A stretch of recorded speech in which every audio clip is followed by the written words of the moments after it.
ഓം സദാശിവസമാരംഭാം ശങ്കരാചാര്യമധ്യമാം അസ്മദാചാര്യപര്യന്താം വന്ദേ ഗുരുപരമ്പരാം. ശ്രീഗുരുഭ്യോ നമഃ. അഭിവന്ദ്യ ശ്രോതാക്കൾക്ക് എൻ്റെ സാദര പ്രണാമം, സുസ്വാഗതം. ഉത്തരരാമായണ പഠനത്തിൻ്റെ 23-ാം ദിനത്തിലെ പാരായണ ഭാഗം സീതാദേവി വാൽമീകി ആശ്രമത്തിൽ എന്നുള്ള ഭാഗമാണ്. 3-ാമത്തെ അധ്യായത്തിൽ 393-ാമത്തെ വരി മുതൽ ലക്ഷ്മണൻ സീതാദേവിയെ കാട്ടിൽ ഉപേക്ഷിച്ചു. വിരഹവേദനയാൽ സീതാദേവി വിലപിച്ചുകൊണ്ടിരിക്കുകയാണ്. ഈ വിലാപം കേട്ട താപസകുമാരന്മാർ അക്കാര്യം ഉടൻ തന്നെ തൻ്റെ ഗുരുവായ വാൽമീകി മഹർഷിയെ അറിയിച്ചു. ഉടൻ തന്നെ അർഘ്യപാദ്യാദികളുമൊക്കെ എടുത്തുകൊണ്ട് ദേവി കിടക്കുന്നിടത്തേക്ക് എത്തി. എന്നിട്ട് ദേവിയെ ആശ്വസിപ്പിച്ചുകൊണ്ട് ഇപ്രകാരം പറഞ്ഞു: ഞാൻ അറിഞ്ഞിതു നിന്നെ രാഘവഭഗ്നിയെന്നും ജാനകി ജനകരാജാത്മജയെന്നും ഇപ്പോൾ. ഞാൻ അറിഞ്ഞു കഴിഞ്ഞു എൻ്റെ അകക്കണ്ണുകൊണ്ട് നീ ഇന്നവളാണെന്ന്. ജാനകി, നീ ജനകാത്മജയാണ്. ജനകരാജപുത്രിയായ നിന്നെ എനിക്ക് നന്നായിട്ട് മനസ്സിലായി. എള്ളോളം കുറ്റം നിനക്കില്ലെന്നും അറിഞ്ഞു ഞാൻ. ഉള്ളിലെ കണ്ണുകൊണ്ടു കണ്ടെന്നു ധരിച്ചാലും നിനക്ക് യാതൊരു കുറ്റവുമില്ല. എൻ്റെ അകക്കണ്ണുകൊണ്ട് അത് ഞാൻ കണ്ടറിഞ്ഞു. ഭർത്താവ് നിന്നെ ഉപേക്ഷിപ്പാൻ കാരണവും ഞാൻ ഉൾത്താരിൽ അറിവുറ്റേനിന്നിനി വൈകാതെ നീ അർഘ്യപാദ്യാദികളും കൈക്കൊണ്ടെന്നോടുകൂടെ ദുഃഖവും ഉപേക്ഷിച്ചു പോരിക്ക മടിയാതെ. ജനകാത്മജയെ, ഈ അർഘ്യപാദ്യാദികളൊക്കെ സ്വീകരിച്ച് നീ എന്നോടൊപ്പം പോരുക. യാതൊരു മടിയും അക്കാര്യത്തിൽ വിചാരിക്കേണ്ട. ഭർത്താവ് നിന്നെ ഉപേക്ഷിക്കാനുള്ള കാരണവും എനിക്ക് നന്നായി അറിയാം. ആശ്രമം തന്നിൽ വസിച്ചിടുക നിനക്കിപ്പോൾ ആശ്രയമായിട്ടുണ്ടു താപസി വർഗമേറ്റം. അവിടെ ശിഷ്യകളായിട്ടുള്ള താപസിമാർ ഉണ്ട്. നിനക്ക് അവർ ആശ്രയമാവും. ഇപ്പോൾ നിനക്ക് അവരുടെ ആശ്രയം അത്യന്താപേക്ഷിതമാണ്. അതുകൊണ്ട് ആശ്രമത്തിൽ തന്നെ വസിച്ചുകൊള്ളുക. ആദരിച്ചിടുമവർ നിന്നെ ജാനകി നിത്യം. ഖേദമേതുമേ നിനക്കുണ്ടാകയില്ല താനും. അവർ നിന്നെ പൊന്നുപോലെ നോക്കിയോളും. നിനക്ക് യാതൊരു ദുഃഖത്തിനും ഇടവരുത്തില്ല. നിൻ്റെ എല്ലാ സേവകളും അവർ ചെയ്തുകൊള്ളും. നിന്നുടെ ഗൃഹം തന്നിലിരുന്നിടുന്ന വണ്ണം തന്നെ ആശ്രമം തന്നിലിരിക്കാം അറിഞ്ഞാലും. നോക്കൂ, എങ്ങനെയാണോ നീ ആ രാജകൊട്ടാരത്തിൽ മഹാറാണിയായി കഴിഞ്ഞത്, അതുപോലെ തന്നെ ഇവിടെ നിനക്കും കഴിയാം. മൈഥിലി അതു കേട്ടു വന്ദിച്ചു മുനീന്ദ്രനെ പെയ്തിടും ബാഷ്പത്തോടും അനുവാദവും ചെയ്താൾ. വാൽമീകി മഹർഷിയുടെ വാത്സല്യം നിറഞ്ഞ ആ മധുരവാണികൾ ഇപ്പോൾ എന്താ പറയുക. വാൽമീകി മഹർഷി സീതയ്ക്ക് ദൈവം പോലെയാണ്. ഈ ആപദ്ഘട്ടത്തിൽ തന്നെ രക്ഷിക്കാനായിട്ട് എത്തിയിരിക്കുന്ന ദൈവം. അങ്ങനെ ദേവി അദ്ദേഹത്തെ നമസ്കരിച്ചുകൊണ്ട് അതിനുള്ള അനുവാദം കൊടുത്തു. വൈദേഹിയോടും കൂടിച്ചെന്നു വാൽമീകി മുനി ആദരവോടും നിജ പർണശാലയിൽ പുക്കാൻ. അവർ എന്നിട്ട് ആ ആശ്രമത്തിലേക്ക് നടന്നു. അവിടെ എത്തി. താപസീജനത്തോടും ചൊല്ലിനാൻ മുനീന്ദ്രനും, താപം കൂടാതെ നിങ്ങൾ പാലിക്ക വൈദേഹിയേ.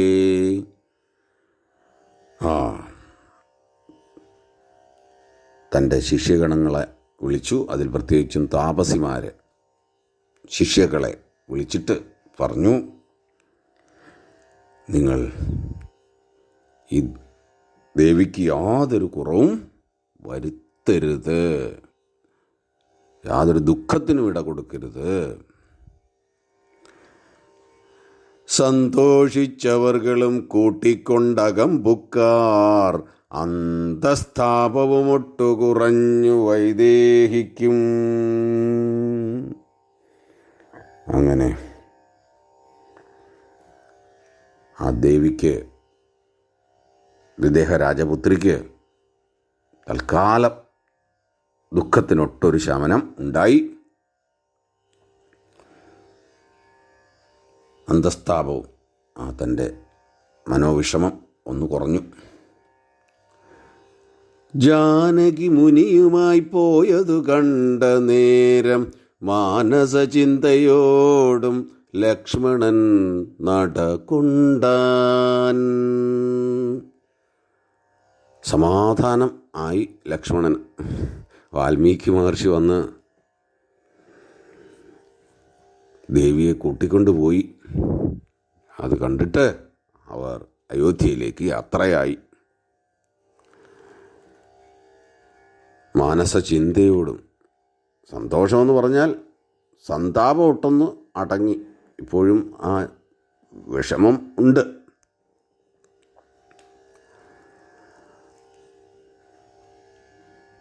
സൂര്യനസ്തമിക്കുമ്പോൾ കൗശികി നദിയുടെ തീരം പ്രാപിച്ചു വസിച്ചിടിനാരവർകളും. ഏകദേശം നേരം വൈകിയപ്പോഴേക്കും, സൂര്യാസ്തമയമായപ്പോഴേക്കും കൗശികി നദി, ഗോദാവരി നദി കടന്നിട്ടാണല്ലോ ഇങ്ങോട്ട് വന്നത്, ആ നദിയുടെ തീരത്തെത്തി. മാർത്താണ്ഡോദയെ പുറപ്പെട്ടു വേഗേന ചെന്ന് മധ്യാഹ്ന നേരം അയോധ്യാപുരമകം പുക്കാൻ. നേരം വെളുത്തു. വീണ്ടും അവർ യാത്രയായി. നദി കടന്നക്കരയെത്തി. ഉച്ചയോടുകൂടി അയോധ്യാപുരത്തിലെത്തി. ലക്ഷ്മണൻ ഇനി ശ്രീരാമനെ സമാശ്വസിപ്പിക്കുകയാണ്. ആനനപത്മം വാടിയാരെയും നോക്കിയിടാതെ മാനസഖേദത്തോടെ കണ്ണുനീർ വാർത്തു വാർത്ത് മാനവവീരൻ കൊമ്പിട്ടിരിക്കുന്നതു കണ്ടു മാനിയാം സൗമിത്രി പാദാംബുജം വണങ്ങിനാൻ. രാമദേവൻ തൻ്റെ പ്രാണൻ വെടിഞ്ഞ ദുഃഖത്തോടെ ആനനപത്മം, താമരപ്പൂ പോലെയുള്ള ആ മുഖം വാടി ഇങ്ങനെ ആരെയും നോക്കാതെ, രാജ്യകാര്യങ്ങളിലൊന്നും വലിയ ശ്രദ്ധ കൊടുക്കാതെ,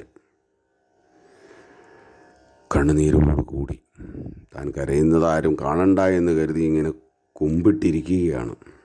അപ്പോഴാണ് ലക്ഷ്മണൻ അവിടെ എത്തി. രാമനെ നമസ്കരിച്ചു.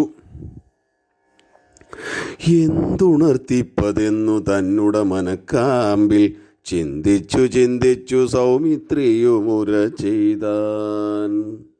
ജ്യേഷ്ഠനോട് എന്താണ് പറയുന്നത്, എന്ത് പറഞ്ഞിട്ടാണ് ആശ്വസിപ്പിക്കുന്നത് എന്നൊക്കെ ഓർത്തുകൊണ്ട് എന്തായാലും സൗമിത്രി പറയാൻ തുടങ്ങി. ജ്ഞാനമില്ലാത്ത മൂഢജനത്തെ പോലെ ഭവാൻ മനസ്സെ ഖേദിപ്പതിനെന്തു കാരണം നാഥ? മഹാജ്ഞാനിയും ധർമ്മിഷ്ഠനും ഒക്കെയായ അങ്ങ് മൂഢന്മാരെ പോലെ ഇങ്ങനെ എന്തിനാണ് ദുഃഖിക്കുന്നത്? ദേഹഗേഹാർത്ഥപുത്രകളത്രാദികളോടും ദേഹികളുണ്ടോ പിരിയാതെ ഭൂമിയിലാരും? ഭൂമിയിൽ വേർപാട് തൻ്റെ ഗൃഹത്തോടോ അത് ധനത്തോടോ പുത്രന്മാരോടോ പ്രാണപ്രിയയോടോ പ്രാണപ്രിയന്മാരോടോ ഒക്കെയുള്ള ആ വേർപാട് അനുഭവിക്കാത്ത ആരെങ്കിലും അല്ലെങ്കിൽ ഏതെങ്കിലും ജീവനുണ്ടോ ഭൂമിയിൽ? പാന്തർമാർ പെരുവഴി അമ്പലം തന്നിൽ വന്ന് താന്തരായിരുന്നുടൻ പിരിഞ്ഞു പോകുമ്പോലെ. ലക്ഷ്മണോപദേശത്തിൽ ധ്യാത്മരാമായണത്തിൽ പറഞ്ഞിരുന്നു, പാന്തർ പെരുവഴി അമ്പലം തന്നിലെ താന്തരായി കൂടി വിയോഗം വരും പോലെയെന്ന്. ഇവിടെ അത് തന്നെയാണ് ആവർത്തിച്ചിരിക്കുന്നത്. പാന്തന്മാർ പെരുവഴി അമ്പലം തന്നിൽ വന്ന് താന്തരായിരുന്നുടൻ പിരിഞ്ഞു പോകും പോലെ.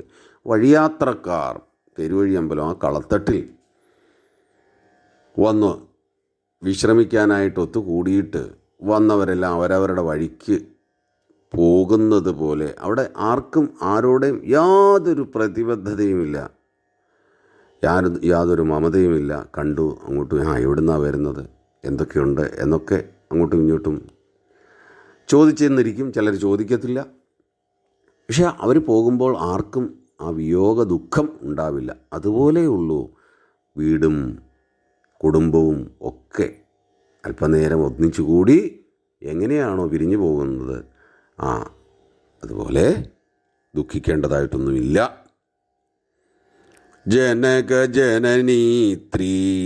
ജനകജനയിത്രീ നന്ദന ഭാര്യാധനമനുവാസരം കൈക്കൊണ്ടിരുന്നു ചില ദിനം. ജനകൻ ജനനി അച്ഛനും അമ്മയും പിന്നെ നന്ദനന്മാർ മക്കള് ഭാര്യ ധനം എല്ലാ ദിവസവും ഇങ്ങനെ കുറേ നാൾ അവരുമായിട്ട് കഴിഞ്ഞിട്ട് മുഖ്യഭേദത്തോടവർ ചെയ്തിടും കർമ്മങ്ങൾക്ക് തക്കവാർ ഓരോ വഴി പിരിഞ്ഞു പോയിടുവോർ. അവരെല്ലാവരും അവരവരുടെ കർമ്മത്തിൻ്റെ നിലയനുസരിച്ച് ഓരോ വഴിക്ക് പോകും. അതിങ്കൽ ദുഃഖിക്കുന്നത് അജ്ഞാനമല്ലോ നാഥ, ബുധന്മാരുടെ മതമല്ലിതു രഘുപതേ. അതുകൊണ്ട് അങ്ങനെയുള്ള കാര്യത്തിൽ ദുഃഖിക്കുന്നത് അറിവില്ലാത്ത മൂഢന്മാരാണ്. അങ്ങേക്കിത് യോജിച്ചതല്ല രഘുപതേ. ബുധന്മാർ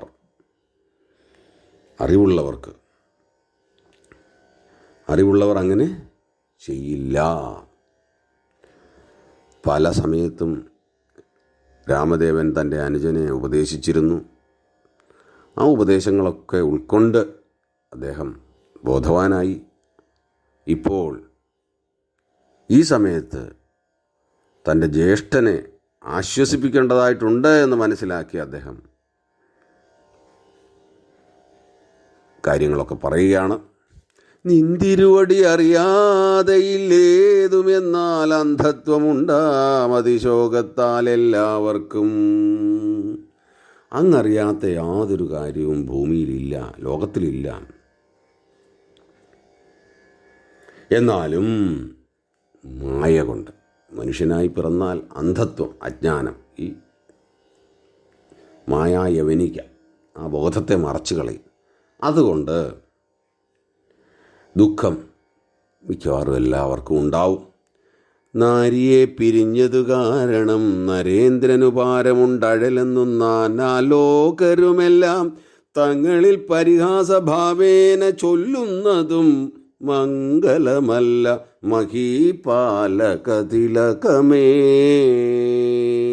ഇതുവരെ ജനങ്ങൾ പറഞ്ഞിരുന്നു സീതയെ ലങ്കയിൽ നിന്ന് സ്വീകരിച്ചത് ശരിയായിരുന്നില്ല എന്ന്. ഇനി എന്താ പറയാൻ പോകുന്നത്? നാരിയെ പിരിഞ്ഞത് കാരണം. നോക്കണേ, രാജാവിന് എന്തൊക്കെയാണ് ശ്രദ്ധിക്കേണ്ടത്. നമ്മുടെ രാജാവ് ഇപ്പോൾ അദ്ദേഹത്തിൻ്റെ പത്നി പിരിഞ്ഞത് കാരണം വിരഹദുഃഖത്തിലാണ്. രാജ്യകാര്യങ്ങളിലൊന്നുമല്ല ശ്രദ്ധ. അങ്ങനെ പരിഹസിക്കാൻ തുടങ്ങും. അത് നല്ലതല്ലല്ലോ ജ്യേഷ്ഠ മഹാരാജാവേ, മഹീപാലക തിലകമേ. വിഷയ ചാപല്യമില്ലാതെയില്ലൊരുവർക്കും ഋഷികൾ പോലും അതിൽ മോഹിച്ചിടുന്നുവല്ലോ. വിഷയങ്ങളിൽ ഇന്ദ്രിയ വിഷയങ്ങളിൽ വ്യാപരിക്കാത്ത ആൾക്കാർ വളരെ ചുരുക്കമാണ്. ഋഷിമാർ പോലും പല സന്ദർഭങ്ങളിലും അതിൽ പെട്ടുപോകുന്നുണ്ട്. നമുക്കറിയാം വിശ്വാമിത്രൻ്റെ തപസ് മുടക്കാൻ മേനകയെത്തിയിരുന്നതും അങ്ങനെ പല കാര്യങ്ങളും നമുക്കറിയാം. അപ്പോൾ ആ വിഷയ ചാപല്യമില്ലാത്തവരാരും ഇല്ല. ധീരനെത്രയും രാമനെന്നു ചൊല്ലിയിടുന്നതും പാരമെത്രയുമുണ്ടു ചാപല്യമറിഞ്ഞാലും. നമ്മുടെ മഹാരാജാവ് വലിയ ധീരനാണെന്നാണ് കേട്ടുകേൾവി. പക്ഷേ ഇപ്പോൾ നമുക്ക് ഒരു നാരി മൂലം അദ്ദേഹത്തിനുണ്ടായിരിക്കുന്ന ചാപല്യങ്ങൾ എന്നെല്ലാം അവരവർ ചൊല്ലിയിടുന്നതുമോർത്താൽ നന്നല്ല മഹാമതേ രാഘവ മഹീപതേ. അല്ലയോ മഹാരാജാവേ, രാഘവ, ഇങ്ങനെയൊക്കെ ആൾക്കാർ പറയുന്നത് നല്ലതല്ല. എല്ലാ ജാതിയും വിഷാദം കളയേണം, അതു നല്ലതു സുഖദുഃഖം മിശ്രമായിട്ടേ ഉള്ളൂ. എന്തുകൊണ്ടും അങ്ങയ്ക്കിപ്പോൾ ദുഃഖിക്കാനുള്ള അവസരമല്ല. അങ്ങയുടെ ആ വിഷാദം മാറ്റി നമ്മുടെ കർത്തവ്യ കർമ്മങ്ങളിലേക്ക് കടക്കണം. ജീവിതത്തിൽ സുഖവും ദുഃഖവും മിശ്രമായിട്ട് ആണ് എല്ലാവർക്കും ഉള്ളത്. ഇന്ന് സുഖമാണെങ്കിൽ നാളെ ദുഃഖം. പിന്നെ സുഖം വരുമ്പോൾ ആരും ശ്രദ്ധിക്കാറില്ല. ദുഃഖം വരുമ്പോഴാണ് എല്ലാവരും തൻ്റെ ആവലാതി ദൈവത്തോടായാലും ശരി മറ്റുള്ളവരോടായാലും ഒക്കെ പറയുന്നത്. അതുകൊണ്ട് എന്താണ് വേണ്ടുന്നത്? സുഖദുഃഖങ്ങളെ സമത്വത്തോടെ കാണണം. എങ്കിലേ ജീവിത സൗഖ്യം ഉണ്ടാവുകയുള്ളൂ. സൗമിത്രി വചനങ്ങളിങ്ങനെ കേട്ട നേരം സൗമുഖ്യമോടു രാമഭദ്രനുമരുൾ ചെയ്തു. ഇങ്ങനെ തൻ്റെ അനുജൻ പറഞ്ഞത് കേട്ടപ്പോൾ ഒട്ടൊന്ന് ആശ്വസിച്ചു. രാമഭദ്രൻ ഇപ്രകാരം പറഞ്ഞു: നന്നു നീ പറഞ്ഞത് സാരമെത്രയുമോർത്താൽ ഇന്നിനി വീണ്ടും കാര്യം ചിന്തിച്ചിടുക വേണം. 4 നാൾ കഴിഞ്ഞിത് ദുഃഖിച്ചിങ്ങനെ മമ കാലമോ തെരുതെരെ പോമല്ലോ ലഘുതരം. എന്തായാലും നീ ഈ പറഞ്ഞ കാര്യം നല്ലതാണ്. ഇപ്പം വെറുതെ ദുഃഖിച്ചിരുന്ന് കാലങ്ങളിങ്ങനെ അങ്ങോട്ട് പോകും. അതുകൊണ്ട് കാര്യങ്ങൾ ചിന്തിപ്പാനുമുണ്ടായില്ല അവസരം. കാര്യങ്ങൾ വിചാരിയാഞ്ഞാൽ അതു നിമിത്തമായി ആപത്തു വരുമല്ലോ രാജാക്കന്മാർക്കു നൂനം. പാപത്തിനതു തന്നെ കാരണമെന്നും വരും. ഇങ്ങനെ ദുഃഖിച്ചിട്ട് കാലങ്ങൾ കഴിച്ചാൽ രാജധർമ്മം മറ്റ് ആൾക്കാരൊക്കെ ദുഃഖിച്ചു കഴിഞ്ഞാൽ അവർക്ക്, അതായത് ഒന്നും ചെയ്യാതിരുന്നു കഴിഞ്ഞാൽ ഉണ്ടാകുന്ന കുഴപ്പങ്ങളൊക്കെ സ്വയമാണ്. പക്ഷേ ഇവിടെ രാജാവ് ദുഃഖിച്ചിരുന്ന് രാജ്യകാര്യങ്ങളിൽ ഏർപ്പെടാതിരുന്നാൽ പ്രജകൾക്കാണ് പ്രശ്നങ്ങളുണ്ടാവുന്നത്. അതും രാജ്യം എന്തുമാത്രമുണ്ടോ ആ രാജ്യത്തിലുള്ള സമസ്ത പ്രജകൾക്കും അതുകൊണ്ട് കുഴപ്പമുണ്ടാവും. തൻ്റെ അനുജൻ്റെ ആ ഉപദേശത്താൽ രാമദേവൻ ഇപ്രകാരമൊക്കെ ചിന്തിച്ച് ആശ്വസിക്കാനിടയായി. അദ്ദേഹത്തിന് മുന്നോട്ടുള്ള കർമ്മങ്ങൾ നയിക്കാനുള്ള പ്രചോദനമുണ്ടായി. ഇനി അതിനുശേഷം അദ്ദേഹം തൻ്റെ അനുജനോട് ഇക്ഷ്വാകു വംശത്തിലുള്ള പ്രധാനപ്പെട്ട രാജാക്കന്മാരുടെ കഥകൾ വർണ്ണിക്കുകയാണ്. അതിൽ നൃഗചരിതം നമുക്ക് എന്താണെന്ന് നോക്കാം. പണ്ടയോധ്യയിൽ നൃഗനെന്നൊരു നൃപശ്രേഷ്ഠൻ ഉണ്ടായാൻ ഇക്ഷ്വാകുവിൻ സോദരനായിട്ടെടോ.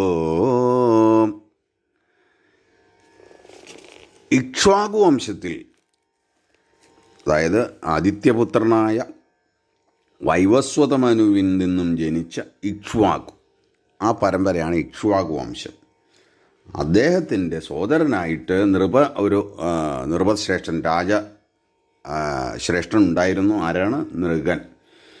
ഗോകോടി ദാനം ചെയ്താൻ ഭൂദേവോത്തമന്മാർക്ക് ലോകരും പ്രശംസിച്ചു വാണിടുങ്കാലത്തിങ്കൽ. ബ്രാഹ്മണന്മാർക്ക് ഗോകോടി, 1 കോടി പശുക്കളെയാണ് അദ്ദേഹം ദാനം ചെയ്തത്. പ്രജകളൊക്കെ അദ്ദേഹത്തിൻ്റെ ആ ദാന തൽപരതയിൽ സന്തോഷിച്ചു. ആ സമയത്ത്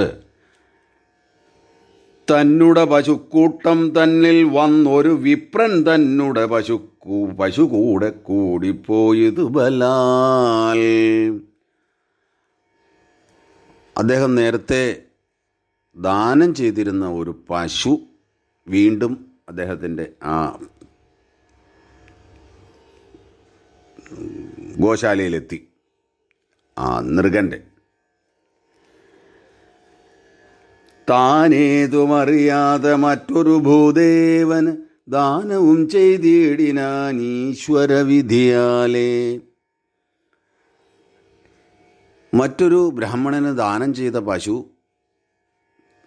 എങ്ങനെയോ തിരിച്ച് തൻ്റെ ഗോശാലയിലെത്തിയ വിവരമൊന്നും നൃഗൻ അറിഞ്ഞില്ല. അദ്ദേഹം എന്തു ചെയ്തു? ആ പശുവിനെ മറ്റൊരു ഭൂദേവൻ എന്ന് പറഞ്ഞാൽ ബ്രാഹ്മണന് ദാനം ചെയ്തു.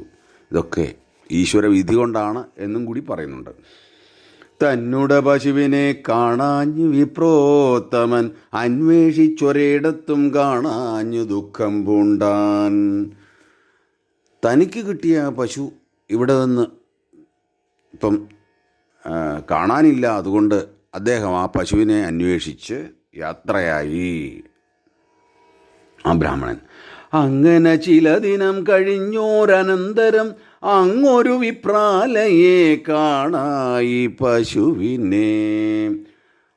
അങ്ങനെ അന്വേഷിച്ച് എല്ലായിടത്തും നടന്നപ്പോൾ ഒരു വിപ്രാലയെ, ഒരു ബ്രാഹ്മണൻ്റെ ഗൃഹത്തിൽ ആ പശു നിൽക്കുന്നത്, മറ്റൊരു ബ്രാഹ്മണൻ്റെ ഗൃഹത്തിൽ ആ പശു നിൽക്കുന്നത് അദ്ദേഹം കണ്ടു. വാ വാ വാ ശബലേ എന്നവളെ വിളിച്ചപ്പോൾ ഗോവു നാഥൻ തന്നെ കണ്ടു പിന്നാലെ പോയാൾ. തൻ്റെ യജമാനെ തിരിച്ചറിഞ്ഞ് ആ പശുവിനെ വിളിച്ചു. വാ വാ വാ ശബലേ, പേരിട്ട് വിളിച്ചായിരിക്കാം. എന്തായാലും ആ പശു അതിൻ്റെ ഉടമസ്ഥൻ്റെ കൂടെ ഇറങ്ങാൻ തുടങ്ങി. അന്നേരം അപരനാം നാഥനും ചൊല്ലിയിടിനാൻ എന്നുടെ പശുവിതു രാജാവ് തന്നതെടോ. ഏയ്, എൻ്റെ പശുവിനെ നീ എവിടേക്കാണ് വലിച്ചിറക്കിക്കൊണ്ട് പോകുന്നത്? ഇത് എൻ്റെ പശുവാണ്, എനിക്ക് രാജാവ് ദാനം തന്നതാണ്.